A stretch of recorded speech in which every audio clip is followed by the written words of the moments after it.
నామానికి మహిమ కలుగును గాక. మన ప్రభువు ప్రియరక్షకుడైన యేసు ప్రభుల వారి మనలను మన కుటుంబాలను సంరక్షించి ఈ మండల కాలంలో మరొక దినము 14వ దినము శిలువ ధ్యానంలోకి నడిపించి ఆయన స్తుతించి గణపరిచి ఆయన శ్రమానుభవాన్ని ధ్యానించే భాగ్యాన్ని మనకి ఇచ్చినందుకే మొదటిగా తండ్రి అయిన దేవుని కృతజ్ఞతాస్తుతులు చెల్లిస్తున్నాను. ఆయన ఆత్మతోనూ సత్యంతో ఆరాధించడానికి కూడి వచ్చిన మీ అందరికీ ప్రభుపేట వందనాలు. అందరికీ వందనాలు. దేవుడు మిమ్మల్ని మీ కుటుంబాలను మెండుగా దీవించి ఆశీర్వదించును గాక. ఆమేన్. ఈ 14వ దినం శిలువ ధ్యానానికి ఏర్పరచబడిన లేఖన భాగాలను మనం చదువుగా విన్నాం. పాత నిబంధన పాఠ్య భాగముగా 2వ రాజుల గ్రంథము 2వ అధ్యాయం 19 నుంచి 22 వరకు ఉన్న లేఖన భాగాన్ని, అలాగే సువార్త పాఠ్య భాగముగా మత్తయి సువార్త 23వ అధ్యాయం 13 నుంచి 23 వరకు ఉన్న లేఖన భాగాన్ని, అలాగనే ఉత్తర ప్రచిత్ర భాగంగా దావీదు కీర్తన 32వ సంకీర్తనను ఉత్తర ప్రచిత్ర భాగంగా చదువుకున్నాం. ఈ లేఖన భాగాల నుంచి ఈరోజు మనం ధ్యానించిన ఉన్న అంశము బాహ్య స్థితి, అనగా external cleansing or external purity. అంటే బాహ్య శుద్ధి లేదా బాహ్యంగా శుభ్రపరుట, బాహ్యంగా శుద్ధి అవుట. ఈ బాహ్య శుద్ధి అనే విషయాన్ని యేసు ప్రభువారు ప్రత్యేకంగా ఈరోజు మనకి జ్ఞాపకం చేయడానికి గల కారణం ఏంటి అని అంటే, యేసు ప్రభువారు నిన్నటి దినాన మాట్లాడిన మాటలకి కొనసాగింపుగా నిన్న పరిసయ్యులను యేసు ప్రభువారు విమర్శించాడు కదా. 1 నుంచి 12 వచనాలలో మనము మత్తయి సువార్తలో మనం చూస్తాం. 1 నుంచి 12 వచనాలలో మరి వారు మోషే అగ్రపీఠముల మీద కూర్చుంటూ వీధులలో గౌరవాన్ని కోరుకుంటూ వారి బోధకి వారి క్రియలకి ఏమాత్రం సంబంధం లేకుండా వారు జీవిస్తుండటం మరి యేసు ప్రభువు వారు చూసి వారిని విమర్శించారు.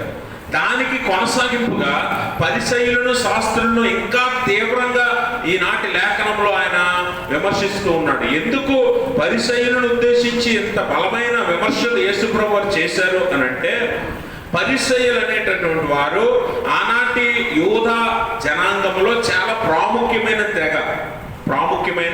తెగ. ఈ పరిసయ్యులు అనేటటువంటి వారు యేసు ప్రభువు వారి కాలంలో ఆనాటి యూదా పరిస్థితులను, అలాగే వారి వేషధారణ లేదంటే వారి అలవాట్లను వారి మీద పరిశోధించిన యూదా చరిత్రకారుడైనటువంటి జోసిఫస్ అనే ఒక ఆయన ఈ యేసు ప్రభువు వారి కాలంలో యూదుల గురించి, ప్రత్యేకంగా పరిసయ్యుల గురించి, తెగల గురించి పరిశోధించి ఆయన చెప్పిన మాట ఏంటంటే, యేసు ప్రభువు వారి కాలంలో, యేసు ప్రభువు వారు ఈ మాటలు మాట్లాడుతున్న కాలంలో అప్పటికి ఎంతమంది పరిసయ్యులు ఉండేవారంటే ఇంచుమించు 6,000 మంది ఉండేవారు. ఎంతమంది? 6,000 మంది పరిసయ్యులు ఉండేవారు. సద్దూకయ్యులు 4,000 మంది ఉండేవారు.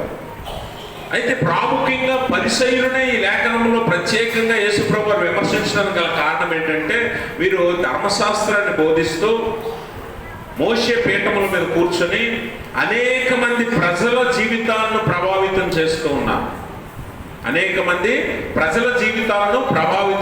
ఉన్నారు. అందుకని ఈ పరిసయ్యులైనటువంటి వారు బాహ్య శుద్ధి అనగా బాహ్య భక్తిని చూపిస్తూ, మనుష్యులను మెప్పిస్తూ, వీధులలో మనుష్యుల మధ్య నిలబడి దీర్ఘ ప్రార్థనలు చేస్తూ మనుష్యులను మెప్పించి మనుషుల ఎదుట భక్తులుగా, విశ్వాసులుగా, దేవుని బిడ్డలుగా పేరు పొందిన వారు ఆంతరంగిక శుద్ధిని మర్చిపోయారు. హృదయంలో శుద్ధిని మర్చిపోయి దేవుణ్ణి ప్రాముఖ్యమైన విషయంగా పెట్టకుండా మనుష్యుల దృష్టికే మెప్పు పొందుటకు బ్రతుకుతున్నారు పరిసయ్యులు. వారు బతుకుతూ అనేక మందిని ఆ మార్గంలో నడిపిస్తున్నారు. అందుకే యేసు ప్రభువు వారు ప్రత్యేకంగా పరిసయ్యులు విమర్శించడానికి గల కారణం అదే. అయితే కొంతమంది చరిత్రకారులు, కొంతమంది బైబిల్ పండితులు చెప్తుంది ఏంటంటే, ఈ పరిసయ్యుల్లో 7 రకాల పరిసయ్యులు ఉంటారట. ఎలాంటి 7 రకాల పరిసయ్యులు అంటే 7 రకాల మనస్తత్వాలు కలిగిన పరిసయ్యులు ఉంటారు. ఈ 7 రకాల పరిసయ్యులు ఆనాటి యోధా ప్రపంచాన్ని, యోధా సామ్రాజ్యాన్ని లేదా యోధా ప్రజలను ప్రభావితం చేశారు బాగుగా. అందుకే ఈ పరిసయ్యులు ఏదైనా చెప్తే ప్రజలందరూ నమ్మేవారు. ప్రభుత్వానికి కానీ, నాయకులకు కానీ, అధికారులకు కానీ వ్యతిరేకంగా పరిసయ్యులు ఏం చెప్పినా అది నమ్మేవారు. అది మనం అందరం చూస్తాం. అందుకనే యేసుప్రభువు వారు సిలువ వేసే క్రమంలో కూడా పరిసయ్యులు సిలువేయండి సిలువేయండి అని కేకలు వేస్తే వారితో పాటు ప్రజలందరూ కూడా కేకలు వేశారు కదా. అంటే పరిసయ్యులు మనుషుల జీవితాల మీద, ఆనాటి యూదుల జీవితాల మీద ఎంత ప్రభావం చూపిస్తారో మనకు అర్థమవుతూ ఉంది. కాబట్టి పరిసయ్యుల్ని యేసుప్రభువు వారు విమర్శించడానికి గల కారణం ఏంటంటే వారు వారి జీవితాలను పాడు చేసుకుంటూ అనేక మంది జీవితాలను పాడు చేస్తూ ఉన్నారు. అందుకే 7 రకాల మనస్తత్వాలు కలిగిన వారు ఉంటారంట ఈ పరిసయ్యుల్లో. మొదటి రకం ఎవరు అని అంటే, మొదటి రకం వారు చేసిన మంచి క్రియలను నుదుటికిని భుజాలకు కట్టుకొని పెద్ద పెద్దగా రాసి ఆ పెట్టెల్లో లేకపోతే ఆ తాళ్ళ మీద రాసుకొని భుజాలకి నుదుటికి కట్టుకొని ప్రజలందరికీ చూపిస్తారు. వాళ్ళు వీధుల్లో వెళ్ళేటప్పుడు ప్రజలందరికీ చూపిస్తారు. ఈ రకమైన పరిస్థితులు ఒక గుంపు. వీళ్ళు ఏం చేస్తారు, వారు చేసిన మంచి పనులు, వారు చేసిన మంచి క్రియలన్నింటినీ కూడా వాటి మీద రాసి ఆ నుదిటికి చేతులకి కట్టుకొని వారు తిరుగుతారు. కానీ దేవుడు ఎందుకు కట్టుకోమన్నాడు? ఎందుకనంటే అది మనస్సులో ఉండటానికి, హృదయంలో ఉండటానికి తప్ప బయట వారికి తెలియాలని కాదు కట్టుకోమన్నది. అందుకే యేసుప్రభువు అంటాడు, మీరు ఎవరికైనా దానం చేసేటప్పుడు నీ కుడి చేతితో చేస్తే ఎడం చేయికి తెలియకూడదు. కానీ వీళ్ళు ఏం చేస్తారు, ఊరంతా తెలిసేలాగా నుదుటికి చేతికి కట్టుకొని తిరుగుతారు. ఈ మనస్తత్వాలు కలిగిన వారు ఒక గుంపు. రెండో గుంపు ఎవరంటే వీరు మంచి పని చేయడానికి ఆలోచిస్తారు. ఏదైనా మంచి పని చేయాలంటే కంగారు పడద్దు, మనం ఆలోచించి నిదానంగా నిర్ణయం తీసుకుందాం అనుకుంటారు. అదొక రకమైన గుంపు.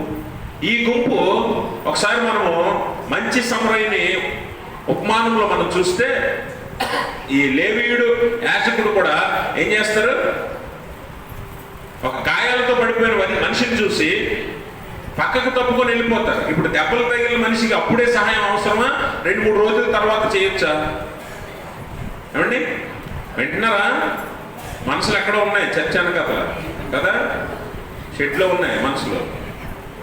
ఎక్కడ తీసుకురండి, దేవునికి స్తోత్రం. ఇంకా రాలేదు కొంతమంది. నేను వండేటప్పుడు ఉన్నారు అక్కడ, ఉన్నారా? దేవునికి స్తోత్రం. దెబ్బలు తగిలి అత్యవసర పరిస్థితిలో ఉన్న వ్యక్తికి సహాయం ఎప్పుడు అవసరం అవుతుందో అప్పుడేనా, 2-3 రోజుల తర్వాత కావాలా? లేవీయుడు యాజకుడు అప్పుడు చేయలేకపోయారు కదా, కానీ మంచి సమరయుడు అప్పుడే చేసి చూపించాడు. అంటే రెండవ రకమైన పరిచయాలు ఎలాంటి వారంటే, ఆ చెయ్యొచ్చులే పర్వాలేదు అనుకునే మనస్తత్వం. ఇంకా మూడవ రకమైన పరిచయాలు ఎవరంటే బ్లైండ్ ఫారిసీస్ అంటారు వీళ్ళని. అంటే గుడ్డి పరిచయాలు. గుడ్డి పరిచయాలు అంటే నిజంగా కళ్ళు కనిపించమని కాదు. వారి మనస్తత్వాలు ఎలాంటివంటే, స్త్రీలను చూడకూడదు, ఆడవాళ్ళని చూడకూడదు, మాకు స్త్రీ వ్యామోహం లేదు అని చెప్పడానికి ఏం చేస్తారంటే వాళ్ళ ముఖాలని, వాళ్ళ శరీరాలని గాయపరుచుకుంటారు. బ్లైండ్ మొహం అంతా దెబ్బలతో తిరుగుతారు వీధుల్లో వాళ్ళు. అదొక రకమైన పరిచయాల గుంపు. 4వ రకం గుంపు ఎవరంటే, వీళ్ళు వీధుల్లో వెళ్ళేటప్పుడు అసలు తల పైకెత్తరు. తల పైకెత్తరు, తల కిందకి నేలకు దించుకొని వెళ్తారు. అంటే మేము ఎవరిని చూడం, ఏం జరిగినా మాకు అనవసరం, మా జీవితాలు, మా భక్తి మాకు చాలు, పక్కన ఏం జరిగినా మాకు అనవసరం అనే ఒక రకమైన మనస్తత్వం కలిగిన వారు.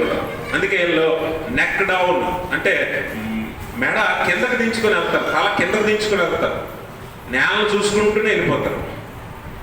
వీళ్ళు ఒక రకమైన పరిచయం గుంపు. ఎన్నే 5వ గుంపు ఎవరంటే, 5వ గుంపు వీరు చేసిన మంచి పనులు లెక్కేసుకుంటారు. రోజు ఎన్ని చేశాను, ఈరోజు ఎప్పటిదాకా ఎన్ని చేశాను అని లెక్కేసుకుంటూ అదే గొప్పది అన్నట్టుగా వారు బతుకుతారు. ఇది 5వ గుంపు. 6వ గుంపు ఎవరంటే, దేవుని భయం ఉంటుంది కానీ దేవుని మీద ప్రేమ ఉండదు. అర్థమైంది మీకు? దేవుని మీద భయం వేరు, దేవుని మీద ప్రేమ వేరు. దేవుని భయం ఉంటుంది కానీ దేవుని మీద ప్రేమ ఉండదు. ఈ భయం ఉంటుంది కాబట్టి మీరేం చేస్తారంటే, ఎలాగైనా పరలోకం వెళ్ళాలి అనుకుంటారు. అంటే దానివల్ల వారి స్వనీతిని, వారి స్వక్రియలను, వారి స్వబలాన్ని ఆధారం చేసుకుని పరలోకం ఎలాగైనా వెళ్ళిపోవాలనుకుంటారు. అంటే దేవుని భయం ఉంటుంది, అంటే దేవుడు తీర్పు తీరుస్తాడు, పరలోకం ఉంది, నరకం ఉంది అని నమ్ముతారు. కానీ దేవునికి ప్రేమ ఉండదు, దేవుని మీద ప్రేమ ఉండదు. ఇది 6వ రకం గుంపు. ఇక చివరి 7వ రకం గుంపు ఎవరు అంటే దేవుని మీద ప్రేమ కలిగిన వారు. ఎవరు? దేవుని మీద ప్రేమ కలిగిన పరిసయ్యులు. వీరు దేవుని చిత్తాన్ని నెరవేర్చడానికి బ్రతుకుతారు. వీరు యథార్థమైన పరిసయ్యులు, దేవుడు కోరుకుంటున్న పరిసయ్యులు. వీళ్ళలో మంచి ఉదాహరణ ఎవరు అంటే అపోస్తలులైన పౌలు. ఎవరు? అపోస్తలులైన పౌలు, నికోదేము. వీళ్ళు పరిసయ్యుల జాతికి చెందినవారే. వీళ్ళు దేవుని చిత్తాన్ని నెరవేర్చిన వారుగా కనిపిస్తారు. అర్థమైందా?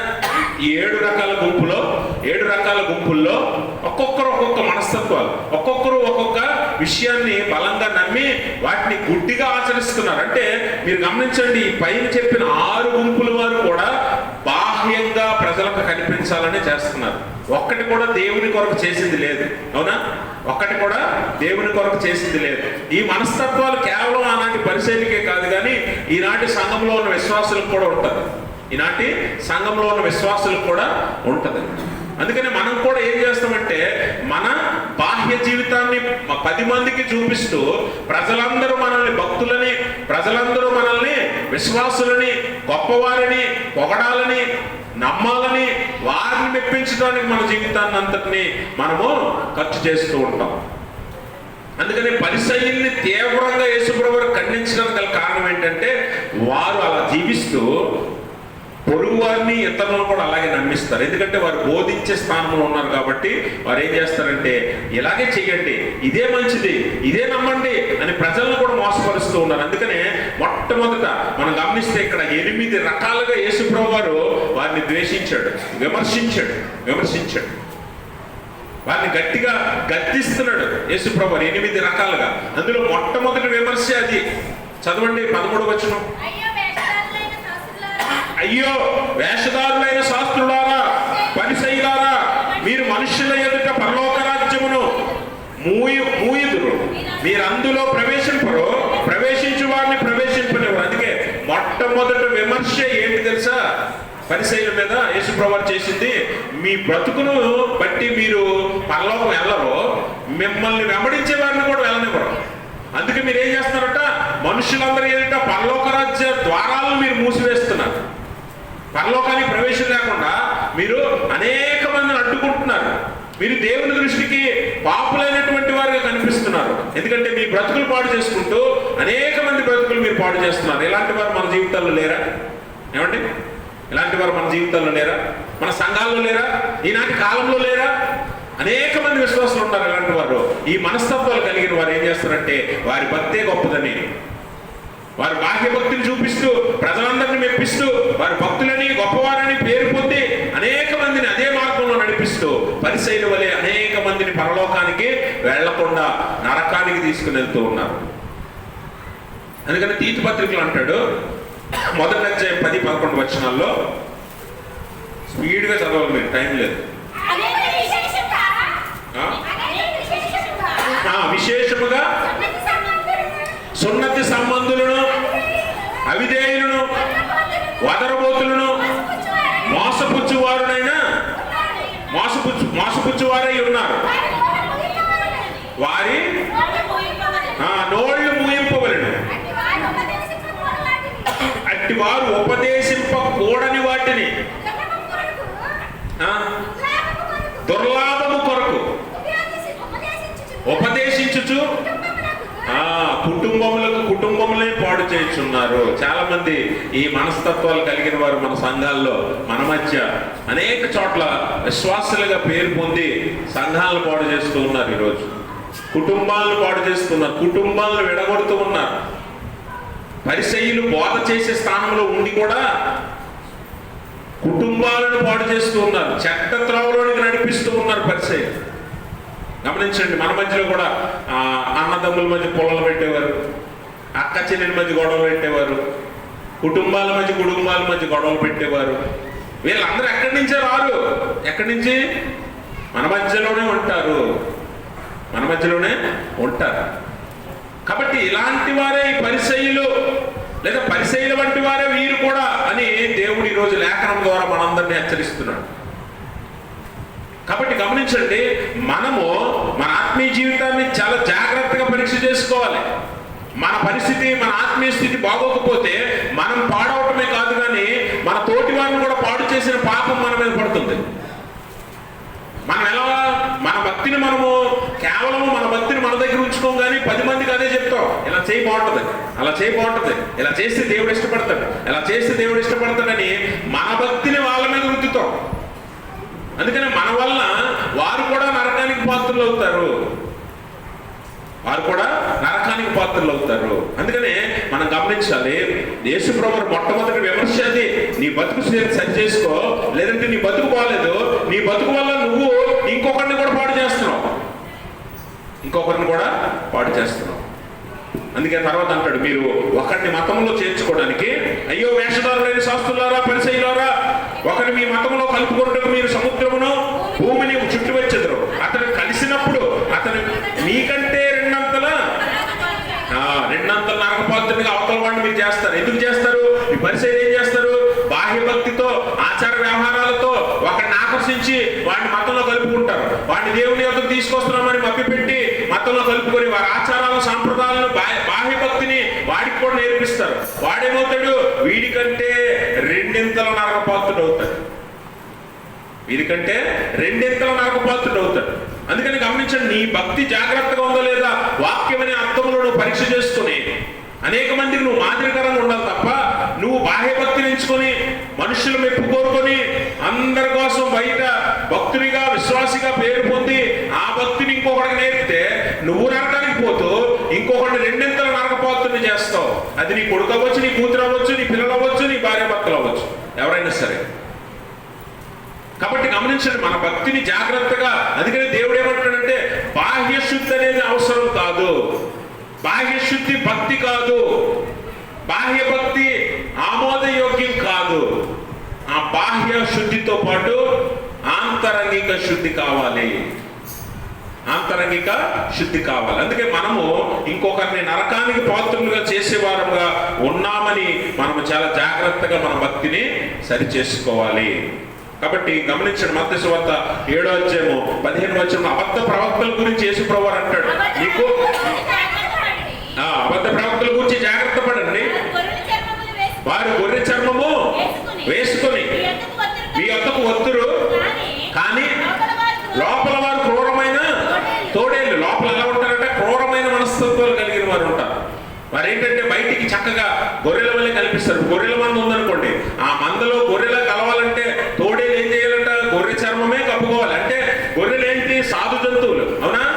గొర్రెలు ఏం తింటాయి చెప్పాలి, మాకు తెలియదండి, మేము గొర్రెలు తింటామంటారా? మరి చెప్పండి, గొర్రెలు ఏం తింటాయి తెలియదు మీకు? గొర్రెలు ఏం తింటాయి? శాకాహారం తింటాయి. మరి తోడేలు ఏం తింటది? మాంసాహారం తింటాయి. తోడేలు గొర్రెల్లో కలవాలంటే ఏం చేయాలి? గొర్రెల వంటి గుణ లక్షణాలు ఉన్నట్టుగా నటించాలి అంతే. దాని ఒరిజినల్ ఎప్పుడు కూడా పోదు, దాని మనసులో అదే ఉంటుంది. లోపలేంటి దాని గుణ లక్షణం అదే, అది మారదు. కానీ గొర్రెల దగ్గరికి వచ్చినప్పుడు ఎలా నటిస్తుంది? గొర్రెలాగే నటిస్తుంది. అందుకని గొర్రె చర్మం కప్పుకొని తోడేళ్ళు మీ వద్దకు వస్తాయి. ఈరోజు మనుషులు కూడా ముఖాలు మారుస్తున్నారు, మనుషులు ముఖాలు మారుస్తున్నారు. నీ దగ్గరికి వస్తే నీకు తగినట్లుగా, నా దగ్గరికి వస్తే నాకు తగినట్లుగా, వాళ్ళ దగ్గరికి వెళ్తే వాళ్ళకి తగినట్లు ముఖాలు అనగా వారి బుద్ధులు మారుస్తున్నారు, ప్రవర్తన మారుస్తున్నారు. కానీ లోపల వారు ఎలాంటి వారంటే క్రూరమైన తోడేలు. నీ జీవితం పాడు చేయడానికి, నీ నాశనాన్ని కోరుకునేవారుగానే ఉంటారు. అలా పరిసయ్యులు కూడా అంతే. వారి జీవితాల్లో వారు భక్తి కలిగి లేరు. బాహ్య భక్తి చూపిస్తూ మనుషులందరినీ మెప్పిస్తూ నమ్మిస్తూ ఆ మనుషులను కూడా దేవుని వైపు కాకుండా నాశనం వైపు నడిపించేస్తూ ఉన్నారు. అందుకే పరిసయ్యులను ప్రత్యేకంగా యేసు ప్రభువు హెచ్చరించడానికి, గద్దించడానికి, విమర్శించడానికి కారణం ఇదే. ఈరోజు ఈ లేఖనము నీకు నాకు కూడా సరిపోతుంది, మనందరికీ కూడా సరిపోతుంది. ఎందుకంటే మనము కూడా అంతే, బాహ్య భక్తిని చూపిస్తూ బయటికి భక్తులుగా, విశ్వాసులుగా నటిస్తూ మనుషులను నమ్మిస్తూ దేవుణ్ణి మోసం చేస్తున్నాం. దేవుని ఎదుట మనం అంతరంగిక శుద్ధి లేని వారంగా ఉన్నాం. కాబట్టి గమనించాలి, దేవుడు విమర్శిస్తున్నాడు. అయ్యో అయ్యో అనే మాట ఎందుకు వాడాడు అంటారు? ఈ 8 సార్లు వారిని విమర్శించాడు ఈ లేఖనంలో 13 నుంచి 33 దాకా యేసుప్రభువు. ఈ 8 సార్లు విమర్శించిన ప్రతిసారి అయ్యో వేషధారులైన శాస్త్రులారా పరిసయ్యులారా అన్నాడు. అయ్యో అనే మాట ఎప్పుడు వాడతాం తెలుసా? అయ్యో అనే మాట ఎప్పుడు వాడతాం తెలుసా? మీరు ఎప్పుడైనా గమనించండి, మన కళ్ళ ముందు ఒకటి కింద పడిపోయి దెబ్బ తగిలితే ఏమంటాం? అంటామా? అయ్యో అన్నంత వరకే మనం చేయగలం. వాడు పడిపోతుంటే ఆపలేము, అది అయిపోయింది, జరిగిపోయింది. అది వాడు నష్టాన్ని అనుభవిస్తున్నాడు ఇప్పుడు కదా. పరిసయ్యుల గురించి కూడా యేసుప్రభువు వారు అయ్యో అని ఎందుకు విచారం వ్యక్తం చేశాడంటే వారు ఆల్రెడీ నాశనానికి వెళ్ళిపోయారు. అందుకనే క్రీస్తు శకం 70వ సంవత్సరంలో యెరూషలేము పట్టణము, యెరూషలేము దేవాలయం నాశనం అయిపోతే 73వ సంవత్సరానికి ఈ పరిసయ్యుల తెగంతా సమూలంగా నాశనం అయిపోయింది. పరిసయ్యులు లేరు ఇంకా. అంటే వారు చేసిన పాపానికి, వారు బ్రతికిన బ్రతుక్కి నాశనం, ఉగ్రత ఎలా వచ్చిందో ఒకసారి ఆలోచన చేయండి. ఈరోజు ఇదే లేఖనము యేసుప్రభువు నిన్ను ప్రశ్నిస్తున్నాడు. అయ్యో వేషధారులైనటువంటి సంఘ విశ్వాసులారా అని మనల్ని కూడా దేవుడు ఇదే మాట అడుగుతున్నాడు. బయటికి భక్తి చూపిస్తున్నావు, బయటికి శుద్ధి కోరుకుంటున్నావు, అలంకరించుకుంటున్నావు, విశ్వాసిలాగా నటిస్తున్నావు. నిన్నటి దినాన్ని అన్నాడు కదా, వారు ఎలా అలంకరించుకుంటారట? వారి రక్షరేకులు వెడల్పుగాను వారి అంచులు పొడవుగాను ధరిస్తారు. పైకి చక్కగా కనిపిస్తున్నాం. మొదటి ఆదివారం వస్తే తెల్లని బట్టలు వేస్తాం, అవునా? మిగిలిన ఆదివారం ఇస్త్రీ బట్టలు వేస్తాం. ఇవన్నీ బయటికే కదా. బట్టలు చూస్తాడు దేవుడు. దావీదును రాజుగా ఎన్నుకునేటప్పుడు దేవుడు ఏమన్నాడు? మనుషుని పై రూపంలో లక్ష్య పెట్టుదురు కానీ యెహోవా హృదయమును లక్ష్య పెడతాడు. కానీ ఇప్పుడు బాహ్య శుద్ధే నీకు గొప్పదైంది, బాహ్య శుద్ధే నీ బ్రతుకైంది. బాహ్య శుద్ధి కొరకే, బాహ్య భక్తి కొరకే నువ్వు ప్రయాసపడుతున్నావు నీ జీవితం అంతా. ఆంతరంగిక శుద్ధి ఏది? ఆంతరంగిక శుద్ధి ఎప్పుడు? అందుకనే తర్వాత విమర్శలో యేసుప్రభువు అంటాడు, అయ్యో అందులైన మార్గదర్శకులారా. ఒకడు దేవాలయం తోడని ఒట్టు పెట్టుకుంటే అందులో ఏమీ లేదు, కానీ దేవాలయంలోని బంగారం తోడని ఒట్టు పెట్టుకుంటే వాడు దానికి భద్రుడని మీరు చెప్పుతారు. గమనించారా? ఇక్కడ పరిసయ్యుల మనస్తత్వాలు మనకి అర్థం అవ్వాలి.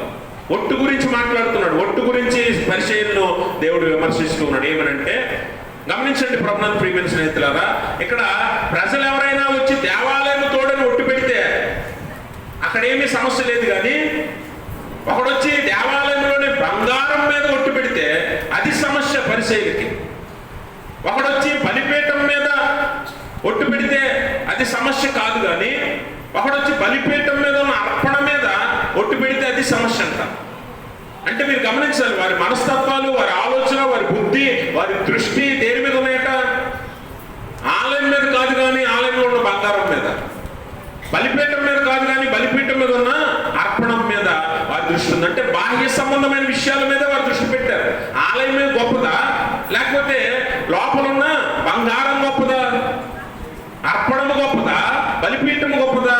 ఆలయము బంగారాన్ని శుద్ధి చేస్తుంది, బలిపీఠము అర్పణను శుద్ధి చేస్తుందని యేసుప్రభువు వారు అంటున్నాడు.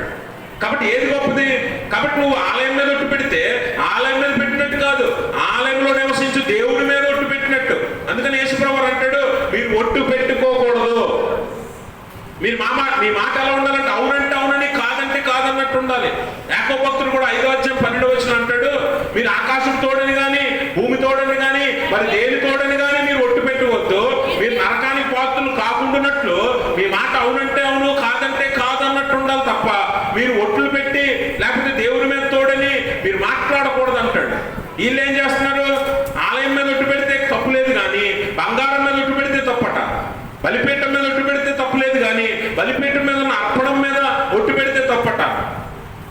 ఈ పరిసయ్యులు ఒక గుంపు, ఆలయంలో నివసించే గుంపులు. వీళ్ళు ఏంటంటే ఆలయంలో ఉన్న ఆహార పదార్థాల మీద, బంగారు వెండి నగల మీద దృష్టి ఉంటుంది తప్ప ఆలయంలో నివసిస్తున్న దేవుడి మీద వారి దృష్టి ఉండదు. అందుకని దేవుడు అవసరం లేదు, ఆలయం అవసరం లేదు, బలిపీఠం అవసరం లేదు, కానీ బంగారం కావాలి, అర్పణలు కావాలి, కానుకలు కావాలి, గౌరవం కావాలి, మెప్పు కావాలి, గొప్ప కావాలి. ఈ బతుకులు చాలా మంది మనలో బతుకుతూ ఉన్నాం కదా, అవునా కదా? అంటే ఒకసారి ఆలోచన చేయండి, మనం దేని గురించి, ఇహలోక సంబంధమైన ఆహారం గురించో, ఇహలోక సంబంధమైన బంగారము విలువైన వస్తువుల గురించో, యహలోక సంబంధమైన మనుషుల మెప్పు కోసమో బతుకుతున్నావు తప్ప నిజంగా దేవుని కొరకు నువ్వు దేవుని ఆలయానికి వస్తున్నావా? దేవుని కొరకే నువ్వు బ్రతుకుతున్నావా? దేవుని కొరకే నిన్ను నువ్వు సిద్ధపరచుకుంటున్నావా? ఒకసారి ఆలోచన చేయండి. అందుకనే వారిని అంటున్నాడు, మీరు ఒట్టు పెట్టుకున్నట్లో ఎలాగ ఉన్నారంట? వేషధారుల వల్లే ఉన్నారు మీరు. వేషధారులు, మనుషుల్ని నమ్మించడానికే కదా ఒట్టు పెడతాం. ఒట్టు ఎందుకు పెడతామండి? ఒట్టు ఎందుకు పెడతాం? మనుషులు నమ్మించడానికే కదా. అవునా? అవతలవాడు నేను నమ్మలేదు అనుకోండి, అప్పుడు నువ్వేమంటావు? నీ తోడనో నీ కుటుంబంలో ఉన్న వారి తోడనో ఏదో ఒక తోడని అంటూ ఉంటావు. ఎందుకు? నమ్మించడానికి, మనుషులు నమ్మించడానికి, అంతే. దేవుడిని అయితే నువ్వు నమ్మించాల్సిన పని లేదు. నువ్వు ఎలాంటి వాడువో నీకంటే ముందు దేవుడికే తెలుసు. కాబట్టి గమనించండి, ఒట్టు పెట్టుకున్నట్లో మనము తప్పు చేస్తూ ఉన్నాం. ఈ పరిసయ్యులు కూడా ఒట్టు విషయంలో వారిని దేవుడు విమర్శిస్తూ ఉన్నాడు. అసలు ఒట్టే పెట్టుకోవద్దు అంటున్నాడు, కానీ వారికట బంగారమే పెట్టకూడదు, కానీ ఆలయమే పెట్టొచ్చట. అర్పణం మీద పెట్టకూడదు, కానీ బలిపీఠం మీద పెట్టొచ్చట. అలాంటి తప్పుడు బోధలతో అనేక మందిని పాడు చేస్తూ ఉన్నారు కదా. అందుకనే అబద్ధ ప్రవక్తల గురించి జాగ్రత్త పడండి అని యేసుప్రభువు వారు ముందుగానే హెచ్చరించాడు. ఇలాంటి వారు కుటుంబాలను పాడు చేస్తారు. బోధింపకూడమే బోధిస్తూ అనేక మందిని దేవుడి నుంచి దూరం చేస్తారు. రెండింతల నరకానికి పాత్రలు చేస్తారు. అందుకే మీరు ఎవరి బోధ వింటున్నారు, ఏ మాటలు వింటున్నామో అన్నది జాగ్రత్తగా వింటూ పరిశుద్ధ గ్రంథంలో దేవుని మాటతో సరి చేసుకొని చూసుకోవాలి. మీరు ఎవడు చెప్పినా మావాడే కదా, లేకపోతే ఎవరు చెప్పినా మంచి మాటే కదా అని నువ్వు అంగీకరించడానికి లేదు. దేవుని వాక్యంలో ఉందా లేదా అని 1-2 సార్లు పరీక్ష చేసుకోవాలి. అందరి మాటలు వింటే ఇదిగో నరకానికి రెండింతల పాత్రలు నువ్వు అవుతావు. చెప్పినోడు కాదు, విన్నవారే రెండింతల నరకానికి పాత్రలు అవుతారు. అందుకని గమనించాలి, ఒట్టు విషయంలో కూడా స్పష్టంగా దేవుడు వారిని విమర్శిస్తూ ఉన్నాడు. ఈ రోజుకి కూడా మన క్రైస్తవుల్లో ఎంత ఒట్టు పెట్టుకోకూడదని వాక్యం చెప్పినా కొన్నిసార్లు ఒట్టే వేస్తాం మనం కదా, ఒట్టు పెట్టుకుంటూ ఉంటాం. తర్వాత యేసుప్రభువు వారిని విమర్శిస్తూ అంటున్నాడు, అవివేకులారా, అందులారా. చదవండి. అయ్యో 23వ వచనం, అయ్యో వేషధారులైన శాస్త్రులారా, పరిసయ్యులారా, మీరు పుదీనాలోను సోపులోను జీలకర్రలోను 10వ వంతు చెల్లించి ధర్మశాస్త్రంలో ప్రధానమైన విషయమును అనగా న్యాయమును కనికరమును విశ్వాసమును విడిచిపెట్టి వాటిని మానక వీటిని చేయవలసి ఉంటుంది. గమనించాలి, అందులైన మార్గదర్శకులారా, దొంగ లేకుండా వడియగట్టి ఒట్టెను మింగువారు మీరే. ఇక్కడ యేసుప్రభువు వారు వీరి దశమ భాగం గురించి విమర్శిస్తున్నాడు. ఈరోజు ఆచార సాంప్రదాయం లాగా పరిసయ్యులు కేవలం బ్రతుకుతున్నారు తప్ప నిజమైన భక్తి కానీ, హృదయ శుద్ధి కానీ, ఆంతరంగిక శుద్ధి కానీ వారికి ఏమాత్రం లేదని ఈ లేఖనం ద్వారా యేసుప్రభువు వారిని గట్టిగా విమర్శిస్తున్నాడు. ఎందుకంటే దశమ భాగం గురించి పాత నిబంధనలో నుంచి అబ్రహాము దగ్గర నుంచి చెప్పబడింది దశమ భాగం ఇవ్వమని. వద్దని యేసుప్రభువు అనలేదు కూడా కదా. కానీ ఒక విషయం ఏంటంటే, ఆ మొదటి నుంచి అబ్రహాము నుంచి ఏదైతే అలవాటుగా వచ్చిందో ఇశ్రాయేలీయులకి, యూదులకు, ఆ దశమ భాగం ఇస్తూనే వారు ఆచారంగా సాంప్రదాయంగా చేస్తున్నారు. ఈరోజు మనం కూడా ఆలయానికి వచ్చామనుకోండి, ఏదో నామకార్థంగా వీళ్ళు ఏం చేస్తున్నారు? దశమ భాగం ఇస్తున్నారు. ఎలాగా? పుదీనాలోను, సోపులోను, జీలకర్రలోను. మరి బంగారంలో ఏది దశమ భాగం? బంగారంలో ఇస్తారా? తేరగా. ధనంలో బంగారము, లేకపోతే వారు సంపాదించిన ధనంలో, ఆస్తిలో దశమ భాగం తెస్తున్నారా? ఎందులో తెస్తున్నారు? పుదీనా, జీలకర్ర, సొప్పు. ఇలాంటివి అల్పమైనవి, చాలా చిన్నవి. ఈ చిన్నవి పాటిస్తున్నారు, కానీ ఏం చేస్తున్నారు? పెద్దమైనటువంటివి మర్చిపోతున్నారు. ధర్మశాస్త్రంలో ప్రాముఖ్యమైనది ఏంటి? మీకా గ్రంథము 6వ అధ్యాయం 8వ వచనం అంటాడు, మనుషుడా, ఏది ఉత్తమో నీకు తెలియపరచబడింది, న్యాయంగా నడుచుకున్నట్టు, కనికరమును ప్రేమించుటయు, దేవుని మనసు కలిగి నీ దేవుని ఎదుట ప్రవర్తించుట, ఇదే కదా నిన్ను అడుగుతున్నాడు దేవుడు. దేవుడు అడిగింది ఏంటి అసలు? ఏమండి 10 రూపాయలు ఇవ్వండి నేను అడిగాను అనుకోండి, మిమ్మల్ని ఒక 10 రూపాయలు ఉంటే ఎవరా అని అడిగితే మీరు 100 రూపాయలు ఇస్తారా? అసలు అంత ఇచ్చే మనస్తత్వాలు ఎవరికైనా ఉంటాయా? 10 అడిగితే 10 కదా ఇస్తారు, అవునా? వీలైతే 10 లేదండి 5 రూపాయల మంది తీసుకెళ్ళిన పాస్టర్ గారు అంటారు లేదా? అవునా కదా? అవునా? అంటే 10 అంటే 10 కాదులేండి, 10,000 అడిగారు అనుకోండి. ఇప్పుడు అసలు రియాలిటీలోకి వచ్చారు. 5-10 ఇచ్చేస్తాం అయ్యారు. 10,000 అనగానే ఒకసారి కళ్ళు పెద్దవైపోయి అందరు నిజంగా అడుగుతారేమో, ఆరాధన అయిపోయాక పాస్టర్ గారు 10,000 లేవనుకో, 10,000 ఇవ్వగలిగితే ఇస్తారు. ఎక్కువ ఉన్నా కూడా 10,000 ఇస్తారు మీరు, ఎందుకంటే నేను అడిగింది అంత. అవునా? ఒకవేళ అంత లేదనుకోండి, కొంతే ఉందని చెప్తారు. అవునా? దేవుడు నిన్ను అడిగి 3 ఏంటవి? కనికరము కలిగి ఉండడం, ప్రేమించుట, న్యాయముగా నడుచుకుంటా, నీ దేవుని దేన మనసు కలిగి ప్రవర్తించుట. ఈ 3 దేవుడు నిన్ను అడిగాడు. దశభాగం అది నీ మనస్సులో ప్రేరేపించినట్టు నువ్వు. యేసుప్రభువు అందుకే అంటాడు, అవి మానక ఇవి చెయ్యాలి. ఇవే ఇంపార్టెంట్.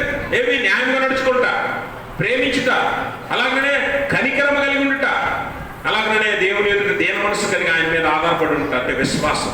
అందుకే ఇక్కడ యేసుప్రభువు అంటాడు, న్యాయము, కనికరము, విశ్వాసం మీరు మర్చిపోయారు. ఇవి లేకుండా నువ్వు 1,00,000 రూపాయలు దశభాగం కాదు, 100వ భాగం తెచ్చి ఇక్కడ పెట్టిన దేవుడు అంగీకరించడు. అననీయ సప్ఫీరాలు అందరూ పొలం అమ్మారు. అననీయ సప్ఫీరా కూడా అమ్మారు పొలం. అందరు దశభాగం వారి అమ్మిన పొలం డబ్బులు తీసుకొచ్చి అపోస్తలుల పాదాల దగ్గర పెడుతున్నారు. అందరు పెట్టింది అంగీకరించిన పరిశుద్ధాత్మ దేవుడు అననీయ సప్ఫీరా పెట్టింది ఎందుకు అంగీకరించింది తెలుసా? లోపల న్యాయం లేదు, లోపల నీతి లేదు, లోపల న్యాయం లేదు, నీతి లేదు, దేవుడి మీద విశ్వాసం లేదు. అందుకే వారు పెట్టిన పొలం ఎవరిది? వాళ్ళదే. డబ్బులు ఎవరిది? వాళ్ళవే. కానీ ఎందుకు ఒప్పుకోలేదు తెలుసా దేవుడు? ఈరోజు మనం కూడా అంతే. ఆదివారం ఆలయానికి రావాలి అని అంటే మొత్తం ఇల్లంతా ఎతికి, బీరువాలన్నీ ఎతికి, పర్సలన్నీ ఎతికి, చిరిగిపోయి నలిగిపోయి 2 మొక్కలు అయిపోయి రేపు మాపు అదో మొక్క ఇదో మొక్క ఇరిగిపోద్ది అన్నట్టుగా 10 రూపాయలు తెస్తాం జోబులో పెట్టుకుని. అది కూడా ఇక్కడ దాకా జాగ్రత్త తెచ్చి ఆ సంచిలో వేసే కానీ చిరిగిపోయిన మాకు అనవసరం. అవునా? అవునా కాదా? నామకార్థంగా సాంప్రదాయంగా నువ్వు దశభాగం తెస్తున్నావు అని పరిశీలన ఎలాగైతే విమర్శిస్తున్నాడు దేవుడు, ఈరోజు నిన్ను కూడా అలాగే విమర్శిస్తున్నాడు. ఎందుకంటే కానుకైతే ఒట్టి చేతులు తెల్లకూడదు ఆలయానికి, కాబట్టి అది కూడా మనుషుల కోసమే. ఎందుకంటే అందరూ వేసేటప్పుడు నువ్వు వేయలేదనుకో, నిన్ను అందరూ ఒకసారి మొఖాలు తిప్పి నీ వైపు చూశారనుకో, ఎంత సిగ్గు నీకు. అందుకని నా చెయ్యి కూడా సంచిలో ఉండాలి అని 10 రూపాయలు చిరిగిపోయిందో ఏదో మొత్తానికి ఎలాంటిదో తెచ్చి వదిలేస్తావు. అంతేనా? ఒకసారి ఆలోచన చేయండి. మన హృదయంలో నిజంగా న్యాయం ఉందా? దేవుడి మీద విశ్వాసం ఉందా? తగ్గింపు ఉందా? కనికరం ఉందా? ఇవేమి లేకుండా నువ్వు దశభాగం తెచ్చినా కూడా వ్యర్థమే అని దేవుడు పరిశీలనే కాదు, ఈరోజు మనల్ని కూడా విమర్శిస్తున్నాడు. చాలా మంది అనుకుంటాం, మేము 1,00,000 రూపాయలు ఇచ్చామండి చర్చికి, ఇస్తే ఎవరికి కావాలి, ఇవ్వకపోతే ఎవరికి కావాలి? నువ్వు ఇవ్వకపోతే ఆగిపోతా చర్చి? నువ్వు ఇవ్వకపోతే ఆరాధనలు ఆగిపోతాయా? ఇచ్చానని గొప్ప చెప్పుకుంటూ నువ్వు బతుకుతున్నావు తప్ప నీలో వాక్యానికి తగినట్లుగా నువ్వు జీవిస్తున్నావా లేదా అన్నది లోపల అంతరంగంగా నువ్వు చూడలేకపోతున్నావు. బాహ్యంగా చేసిన పనులు చూస్తున్నావు. ఇందాక చెప్పిన పరిచయాలు కట్టుకొని తిరుగుతారు, కొంతమంది ఎల్లేసుకుని తిరుగుతారు కదా. మేము ఎంత చేసాం అంత చేసామని చెప్పుకుంటూ తిరుగుతుంటారు. చాలా చోట్ల ఉన్నారు, ఇక్కడే కాదు ఎక్కడ చాలా చోట్ల ఉన్నారు ఇలా చెప్పుకొని బతికేవాళ్ళు. అంటే వారు మంచి కార్యాలు చెప్పి మంచిదే, పని మంచిదే, కానీ చెప్పుకొని తిరగమల్లా దేవుడు. లోపల నీ అంతరంగిక శుద్ధి ఎంత గొప్పదో అది చూపించు దేవుడికి. అందుకే ఏమంటాడు చివరిలోను, మీరు దోమ లేకుండా వడియగట్టి ఒంటెలు మింగువారు మీరే. యోధా సాంప్రదాయంలో యూదులకు మోషే ద్వారా దేవుడిచ్చిన ధర్మశాస్త్రంలో అసహ్యమైన అపవిత్రమైన జంతువులు చాలా ఉన్నాయి. అందులో అత్యంత చిన్నది దోమ, అన్నిటికంటే పెద్దది ఒంటె. అసహ్యమైనవి, వారు ముట్టుకోకూడనివి, వారు దరి చేరకుండా చూడాల్సినవి, తినకూడనివి ఏమున్నాయి? తినకూడని జంతువులు, అపవిత్రమైన జంతువులు ఏవి చాలా ఉన్నాయి. అందులో చిన్నది దోమ, పెద్దది ఒంటె. అందుకని యేసుప్రభువు వారిని ఎలా విమర్శిస్తున్నాడంటే, మీరు తినకూడని జంతువులైనటువంటి దోమలు, చీమలు మీరు తాగే ద్రాక్షారసంలో పానీయంలో పడ్డప్పుడు అయ్యో దోమ పడిందే అని చెప్పి దాన్ని జాగ్రత్తగా వడగడుతున్నారు, కానీ వెనకాతల పెద్ద విషయాలు వదిలేస్తున్నారు. ఒంటెలాంటి పెద్ద విషయాన్ని మర్చిపోతున్నారు. అందుకే కనికరము, న్యాయము, విశ్వాసము అసలైనవి వాటిని వదిలేసి చిన్న చిన్నవి సొంపు, జీలకర్ర లేకపోతే పుదీనా తీసుకొచ్చి దేవుని సన్నిధిలో పెట్టి మాకంటే భక్తులు లేరు అనిపించుకుంటున్నారు మీరు. ఈరోజు మనం కూడా అంతే కదా, కానుకైతే ఇస్తాం, ఏదో 5దో 10దో ఎంతో మీకు తోచింది, కానీ అసలు విషయం మర్చిపోతున్నాం. దేవుడు నిన్నేమడిగాడు? న్యాయముగా నడుచుకుంటా, కనికరము, ప్రేమించుట, దేవుని ఎదురు దేన మనసు కలిగి నడుచుకోండి. ఇవి లేవు మన దగ్గర, ఈ 3 మన దగ్గర లేవు. కానుకలు, అర్పణలు, పలహారాలు ఇవన్నీ పెడతాం మనం. ఏది లెక్క రాగానే మనం పెట్టాలి, మనం ఇవ్వాలి. అందరూ ఇస్తున్నారు కాబట్టి మేము ఇవ్వాలి. ఆచారం, సాంప్రదాయం. నేను మిమ్మల్ని పెట్టేవాళ్ళని విమర్శించట్లా, కానీ వెనకాతలు ఇవి మానక అవి చెయ్యండి అన్నాడు కదా యేసుప్రభువు గారు. పలహారం ఇవ్వడం మానకండి, భోజనాలు పెట్టడం మానకండి, వెనకాతలు చేయాల్సినవి మానకండి. అది యేసుప్రభువారు చెప్పేది. కాబట్టి గమనించండి, అది యేసుప్రభు వారు ఈరోజు మన ఆంతరంగిక స్థితిని బట్టి మనం విమర్శిస్తున్నాడు. కానుక ఇవ్వటం తప్పు కాదు, కానీ ఏ హృదయంతో ఇస్తున్నావు? ఆంతరంగికంగా శుద్ధి కలిగిస్తున్నావా? ఆంతరంగికంగా నువ్వు భక్తి కలిగి ఇస్తున్నావా? ఏదో ఇవ్వాలని ఏదో నామకార్థంగా ఇస్తున్నావా అన్నది దేవుని యొక్క ఉద్దేశం. కాబట్టి గమనించండి. ఆ తర్వాత వారిని విమర్శిస్తూ యేసుప్రభు అంటాడు, అయ్యో వేషధారులైన శాస్త్రులారా, పరిసయ్యులారా, మీరు గిన్నెయు పళ్ళెమును వెలుపట శుద్ధి చేయుదురు, కానీ అవి లోపల దోపుతోనూ అజితేంద్రియత్వముతోనూ నిండి ఉన్నవి. గుడ్డి పరిసయ్యుడా, గిన్నెయు పళ్ళెమును వెలుపల శుద్ధి అయినట్లుగా ముందు వాటి లోపల శుద్ధి చేయి. అర్థమైందా మీకు? ఇప్పుడు వాళ్ళు లోపల బాహ్య శుద్ధి ఎంత ప్రేమిస్తున్నారో అంతరంగిక శుద్ధిని అంత నిర్లక్ష్యం చేశారు. అందుకే యేసుప్రభువు అంటాడు, మీరు గుడ్డివారు, అందులైన మార్గదర్శకులు, మీరు నడిపిస్తూ గుడ్డిగా మీరు నడిపిస్తూ అనేక మందిని గుడ్డివారిని చేసి నాశనానికి నడిపిస్తున్నారు. మీరు ఎలాగున్నారంటే, ఒక పళ్ళెన్ని గిన్నెను ఆడవారు వంటగదిలో శుద్ధి చేస్తారు కదా, మీరు ఎలా శుద్ధి చేస్తారు? బాహ్యముగా చక్కగా తోమి చక్కగా వాటిని నీటితో కడిగి లోపల మురికిని అలాగే వదిలేసి పెట్టుకుంటారా? గిన్నెలు పెట్టుకుంటారా? ఆడవాళ్ళు చెప్పాలి. ఇటువైపు చూడండి, దేవునికి స్తోత్రం. అలాగే ఉంచుకుంటారా? గిన్నెలు శుభ్రపరిచే పద్ధతి మీకు తెలీదా? బాహ్యముగా కడిగి లోపల మురికిని అలాగే వదిలేస్తారా? అందుకంటున్నాడు, మీరు బాహ్యంగా కడుగుతున్నారు కానీ లోపల కడగట్లేదు. లోపల ఏముంటున్నాడు? దోపు, అజితేంద్రియత్వము అనగా దురాశ, అనగా మలినము, ఆ కఠినమైన హృదయాలు మీరు లోపల కలిగి ఉన్నారు, అక్రమము కలిగి ఉన్నారు. లోపల ఏమున్నాయి? ఉండకూడని ఉన్నాయి. వాటిని మీరు కడగరా?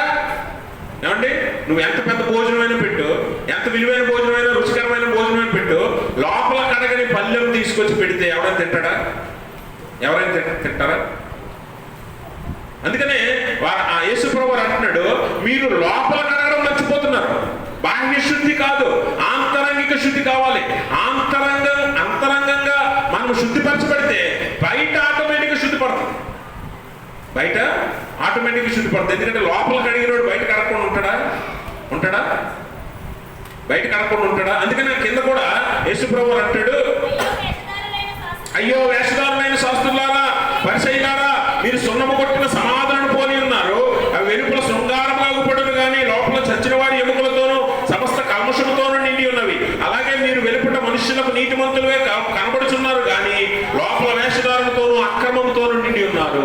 వేషధారణ, అక్రమం ఏదో నటులుగా, ఎంత మనకంటే గొప్ప నటులు లేరు కదా. బయట ఏదో బతుకు తెరువు కోసం నటిస్తారేమో కానీ మన సంఘంలో ఎంత మంచి నటులు ఉంటారంటే, అసలు ఇంతకంటే భక్తులు ఎవరు లేరు అన్నట్టు. ఇక్కడికి వస్తేనే మళ్ళీ ఇక్కడే చర్చి లోపలే, బయటికి వెళ్ళామంటే మనం చూడలేము, మనకు వాళ్ళు దొరకరు. ఇక్కడే అంటే ఎంత వేషధారణతో నిండిపోయిందంటే, అక్రమంతో నిండిపోయిందంటే, దురాశతో నిండిపోయిందంటే, మలినంతో మన బతుకులు నిండిపోయింటే లోపల అసలు కడగలేదు. మనం దేవుని తెలుసుకొని బాప్తిజం పొంది ఇక్కడికి వచ్చిన నువ్వు ఎప్పటిదాకా లోపల కడగలా అంటే ఎంత మలినం పేరుకుపోయిందో చూడండి. అందుకని నీకేంటంటే క్రైస్తవ్యం అనగా, దేవుని వెంబడించడం అనగా, భక్తి అనగా, విశ్వాసం అనగా, ఆరాధన అనగా, వాక్యం అనగా నీకు ఒక బాహ్య సంబంధమైన విషయమే తప్ప ఆంతరంగిక విషయం కానే కాదు. చాలా మంది అలాగే తీసుకుంటున్నారు. పరిసయ్యులు కూడా అంతే, అసలైన విషయాలు మర్చిపోయి బయటికి మనుషులకి ఏం కనిపిస్తుందో అది చేస్తున్నారు. ఈరోజు నువ్వు కూడా అంతే కదా. ఆచారాలను, సాంప్రదాయాలను పాటిస్తూ నామకార్థంగా భక్తిని చూపిస్తూ బాహ్యంగా ప్రజలందరికీ కనబడవాలని నువ్వు చేస్తున్నావు ఇవన్నీ తప్ప యథార్థంగా హృదయపూర్వకంగా ఆంతరంగికంగా హృదయ శుద్ధి కలిగి దేవుని ఎదురు నువ్వు ప్రవర్తిస్తున్నావా? ఈ లెంట్లో నువ్వు ఒకసారి పరీక్షించుకో. 40 దినాలు ఎందుకు పాటిస్తున్నావు? నీకోసమా? దేవుని కోసమా? మనుషుల కోసమా? మనుషుల కోసం అయితే 40 దినాలు అయిపోయాక నేను మళ్ళీ పాత జీవితంలోకి వెళ్ళిపోతావు. మళ్ళీ నీ పాత అలవాట్లన్నీ కంటిన్యూ. నీ పాత బతుకు, పాప బతుకు అంతా కూడా మామూలే, 40 రోజులే. అందుకే కదా ఈ రోజున్న ఇలాగ ఉంటారు. కానీ మామూలు రోజుల్లో శుక్రవారం, బుధవారం రమ్మంటే వస్తారా? అసలు ఇళ్లలోంచి కాళ్ళు కూడా కదులుతాయా? ఎందుకు కదలవు? ఈ రోజు ఎందుకు వచ్చారు? మరి ఈరోజు ఎందుకు వచ్చారు? 40 రోజులేనా? 40 రోజులేనా? ఈ 40 రోజుల భక్తి దేవుడి దగ్గర పనికిరాదు, గుర్తుపెట్టుకోండి. పరిసయ్యుల్నే పక్కకు పొమ్మంటున్నాడు. పరిసయ్యుల్నే పక్కకు పొమ్మంటున్నాడు ధర్మశాస్త్రోపదేశంలో. నిన్ను ఉంచుతాడా? మనల్ని ఉంచుతాడా? ఈ ఆచార వ్యవహార భక్తులు వద్దు. యథార్థంగా హృదయపూర్వకంగా అంతరంగిక శుద్ధి కలిగి దేవుని ఎదుట కనిపించాలి. మనుషులు కనబడాలని 40 దినాలు చేస్తున్నావు నువ్వు. మనుషులు కనబడాలనే 40 దినాలు అర్పణ తెస్తున్నావు నువ్వు. మనుషులు కనబడాలనే 40 దినాలు ఆచరిస్తున్నావు నువ్వు. దేవుడు మనుషులుగా చూసినట్లుగా దేవుడు హృదయాలను చూస్తాడు. మనుషులను చూడటం, పై రూపాన్ని చూడటం గుర్తుపెట్టుకోండి. అందుకే మీరు సున్నం కొట్టిన సమాధుల వల్ల ఉన్నారు. పైకి శృంగారంగా కనిపిస్తాయి, గొప్పగా కనిపిస్తాయి, డాబుగా కనిపిస్తాయి. లోపల ఏముంటుందట? ఎండిన ఎముకలు, కుళ్ళు. ఎండిన ఎముకలు, కుళ్ళు, కుతంత్రం, కల్మషం. మీరు కూడా అట్టివారే అంటున్నాడు యేసుప్రభు. ఆనాటి పరిచయలే కాదు, ఈనాటి మనల్ని కూడా దేవుడు విమర్శిస్తున్నాడు. అందుకని బాహ్య శుద్ధి కాదు, ఆంతరంగిక శుద్ధి అవసరం. ఆంతరంగిక శుద్ధి అవసరం. దావీదు భక్తుడు అంటున్నాడు 51వ కీర్తనలో, బత్షెబతో పాపం చేసిన తర్వాత దావీదు భక్తుడు తన పాపాన్ని దేవుని యొక్క ఒప్పుకొని ఏమంటున్నాడు? 51:1-2 చదవండి. దేవా నీ కృప చొప్పున నన్ను కరుణింపుము, నీ వాత్సల్య బాహుళ్యము చొప్పున నా అతిక్రమములను తుడిచివేయము, నా దోషం పోవునట్లు నన్ను బాగుగా కడుగుము, నా పాపం పోవునట్లు నన్ను పవిత్రపరచుము. ఏం చేయమంటున్నాడు? పాపం పోవునట్లు, దోషం పోవునట్లు నన్ను పవిత్రపరచు, నన్ను కడుగు. ఎలా కడగాలి? ఎలా కడుగుతారు? గిన్నెలు, పళ్ళాలు, వస్తువులైతే నీళ్లతో కడిగేస్తాం బయటకు తీసి. ఇప్పుడు దేవుడు ఏమంటున్నాడు? ఆంతరంగిక శుద్ధి అవసరం, బాహ్య శుద్ధి కాదు. లోపల కడగమంటున్నాడు. లోపల కడుగుతాం ఏమండి? లోపల కడుగుతాం. హృదయం ఏమైనా వస్తువా? కిటికీలు అలమారంలోంచి తీసి బయటికి తీసి కడిగేసుకొని లోపల పెట్టుకోవడానికి మరి ఎలా కడుగుతాం? ఎలా కడుగుతాం? మీరు గమనించాలి. పాత నిబంధన పాఠ్యభాగంలో రాజుల గ్రంథం 2వ రాజుల గ్రంథము 2వ అధ్యాయం 19-22 వచనాల్లో ఇక్కడ ఎరుకో పట్టణం చదవద్దు. ఎరుకో పట్టణం చూడటానికి దూరంగా చూస్తే చాలా అందంగా ఉంది, చక్కగా ఉంది, బాహ్యంగా ఎంతో సుందరంగా ఉంది ఎరుకో పట్టణం. అయితే ఎరుకో పట్టణము లోపలికి వెళ్తే అక్కడ నీళ్లు బాగోలేదు. నీళ్లు ఎలా ఉన్నాయి? నీళ్లు బాగలేదు. ఆ నీళ్ల వల్ల నేల కూడా సారం పోయిందట. అంటే మనం గమనించాలి. మన పెద్దలు చెప్తారు శాంత, దూరపు కొండలు నునుపు. చూడటానికి దూరం నుంచి చూస్తే కొండలన్నీ చక్కగా నునుపుగా ఒక ఆకారంలో అందంగా ఉంటాయి. దగ్గరికి వెళ్ళి చూస్తే తెలుస్తుంది మనకి కొండ ఎంత కష్టంగా ఉంటుందో, అక్కడ పరిస్థితులు ఎలా ఉంటాయో, రాళ్ళు రప్పలతో ఎలా నిండిపోయి ఉంటుందో, అస్తవ్యస్తంగా కొండ ఎలా ఉంటుందో మనకు తెలుస్తుంది. దూరం నుంచి చూస్తే కొండ చక్కగా కనిపిస్తుంది. అలాగే మన బతుకులు ఎలా కనిపిస్తున్నాడో దూరం నుంచి చూస్తే అబ్బా ఎంత భక్తుడో, ఎంత భక్తురాలో, ఎంత గొప్ప విశ్వాసో, ఎంత గొప్ప విశ్వాసరాలో అని అనిపిస్తే కానీ లోపలికి వెళ్ళి చూస్తే తెలుస్తాడు అసలైన బతుకు. అందుకని అక్కడ ఎరుకో పట్టణం చూస్తే అందంగా ఉంది దూరం నుంచి. ఊర్లోకి వెళ్తే నీళ్లు పోవాలి, తాగడానికి లేదు, తాగినోడు చచ్చిపోతున్నాడు. అప్పుడు ఎలీషా ప్రవక్త వెళ్ళి ఒక పాత్ర తీసుకుని నీళ్లు తీసి ఉప్పు కలిపి ఆ నీళ్ళలో కలపగానే ఆ నీళ్ళన్నీ శుద్ధి అయిపోయి తాగడానికి ఉపయోగపడ్డాయి. అంటే అంతరంగిక శుద్ధి లేకుండా నీ బ్రతుకు మనుషులకు ఎవరికి ఉపయోగపడదు, దేవునికి మహిమకరంగా ఉండదు. అంతరంగిక శుద్ధి ఉండాలి. నీ భక్తి అనేక మందికి మేలుకరంగా, దేవునికి మహిమకరంగా ఉండాలి. బాహ్యంగా నీ కోసం, నీ మేలు కోసం, నీ స్వార్థం కోసం, నీ లాభం కోసం ఉండకూడదు. పరిసయ్యులు వారి లాభం కోసమే. ఆలయంలో బంగారం కావాలి, ఆలయంలో అర్పణ కావాలి, అలాగే మనుషుల దగ్గర గౌరవం కావాలి, అగ్రపీఠాలు కావాలి, అగ్రస్థానాలు కావాలి, గౌరవం కావాలి. ఇవన్నీ ఎవరికి? నీకోసమే. ఎవరికి ఉపయోగపడవు. నీ వల్ల ఎవరికి ఉపయోగం లేదు, దేవునికి మహిమ లేదు. అందుకని వారిని అయ్యో అంటున్నాడు. ఎందుకంటే వారు నాశనానికి వెళ్ళిపోయారు. ఆల్రెడీ 73వ సంవత్సరంలో సంపూర్ణంగా పరిశీలితగా నాశనం అయిపోయింది, నిర్వీర్యం అయిపోయింది. ఈరోజు నీ దగ్గర కూడా ఇదే లేఖనాన్ని దేవుడు ఎత్తి చూపిస్తున్నాడు. నీలో కూడా బాహ్య శుద్ధి ఉండి ఆంతరంగిక శుద్ధి లేకపోతే దేవుడు ఖచ్చితంగా నిన్ను కూడా పరిశీలన వలె అయ్యో అనవలసిన పరిస్థితి ఉంది. సున్నకొట్టిన సమాధుల వలె బయటికి శృంగారంగా అందంగా కనిపిస్తున్నాం, కానీ లోపల మనము ఎలా ఉన్నాం అన్నది సరి చూసుకోలేకపోతున్నాం. అందుకే వారు ఏం చేశారు? పరిసయ్యులు ఏం చేశారట? ప్రవక్తలను చంపారు. చాలా మంది ప్రవక్తల్ని చంపారు. మంచి చెప్పిన వారిని, మేలు చేసిన వారిని, వారు దేవుని మాటలు చెప్తున్న వారిని వారు హింసించారు, బాధ పెట్టారు, చంపారు. అందుకే కింద అంటాడు వారు ఎంతమందిని చంపారట? ఎంతో మంది ప్రవక్తలు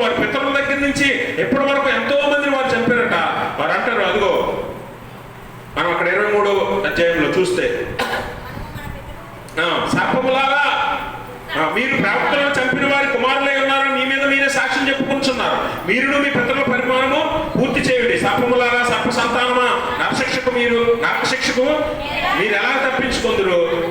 గమనించండి, మీ దగ్గరకు ప్రవక్తలు, జ్ఞానులు, శాస్త్రులు పంపబడినా కూడా మీరేం చేశారు?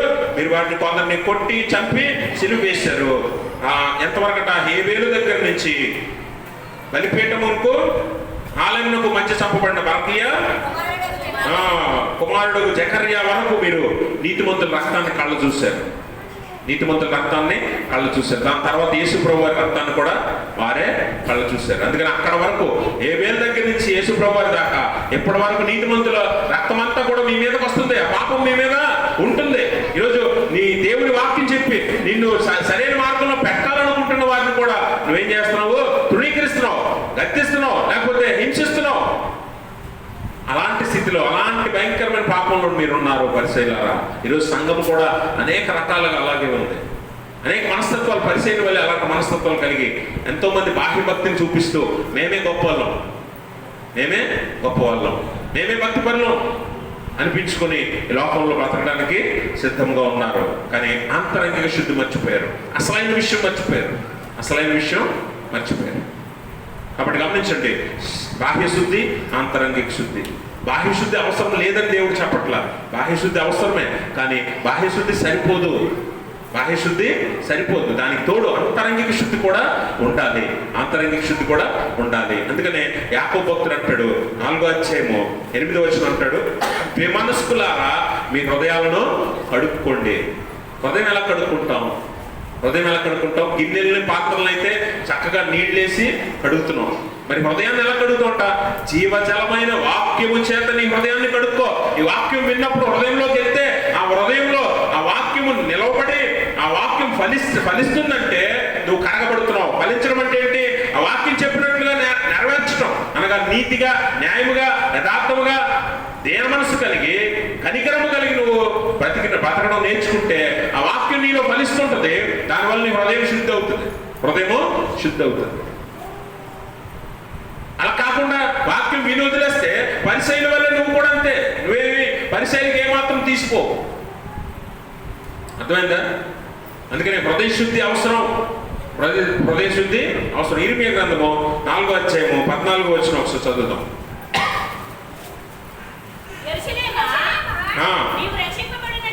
యెరూషలేమా, నీవు రక్షించబడినట్లు నీ హృదయంలో నుండి చెడుతనము కడిగి వేసుకొనుము. ఎన్నాళ్ళ వరకు నీ దుష్టాభిప్రాయము నీకు కలిగి ఉండును. చాలండి. చూసారా? నువ్వు రక్షించబడినట్లు యెరూషలేమా నీ హృదయాన్ని కడుక్కో. ఎంతకాలము ఈ దుష్టాభిప్రాయం నీ కోసం ఉంచుకుంటావు? నీలో ఉన్న ఈ దుష్ట హృదయాన్ని తీసివేసి నీ హృదయాన్ని సరిగ్గా కడుక్కో. వాక్యం అనే నీళ్లతో కడుక్కో, పరిశుద్ధపరచుకో.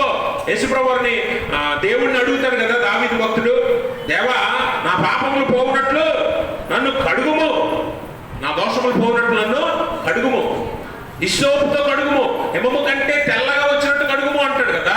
దేని చేత కడగాలట? 119వ కీర్తన అంటాడు, యవనస్తుడు దేని చేత తన హృదయాన్ని శుద్ధిపరచుకుందును? వాక్యముని జాగ్రత్తగా చూసుకుంటే బట్టే కదా అని అంటాడు. అంటే వాక్యము లేకుండా నీ హృదయం శుద్ధి అవ్వదు. వాక్యం అనే జీవజలం లోపలికి వెళ్తేనే నీవు లోపల నుంచి అంతరంగిక శుద్ధి అవుతావు. అలా శుద్ధి అయిన వాడే దేవుణ్ణి మెప్పించగలడు. బాహ్యంగా నువ్వు ఈ మనుషుల కోసం, లోకం కోసం ఎంత బతికినా, ఎంత చేసినా, దేవుని ఆలయంలోకి దశంభాగాలు కాదు, 100వ భాగం తెచ్చినా, అర్పణలు తెచ్చినా, పలహారాలు తెచ్చినా, భోజనాలు తెచ్చినా, ఏం తెచ్చినా నిన్ను పక్కనే పెడతాడు దేవుడు. భోజనాలు దేనికి పెడతావు నువ్వు? మనుషులు గొప్పకేగా, దేవునికా. పలహారం దేనికి తెస్తున్నావు నువ్వు? మనుషులు గొప్పకేగా, దేవునికా. ఇవన్నీ మనం దేనికి చేస్తున్నామట? బాహ్యంగా. ఇవి చెయ్యొద్దని అంటలా దేవుడు. నువ్వు భోజనాలు పెట్టు, పలహారం ఇయ్యి, అర్పణ ఇయ్యి, ఎన్నని. దాంతోపాటు ఇదిగో ఇది న్యాయము, కనికరము, విశ్వాసం.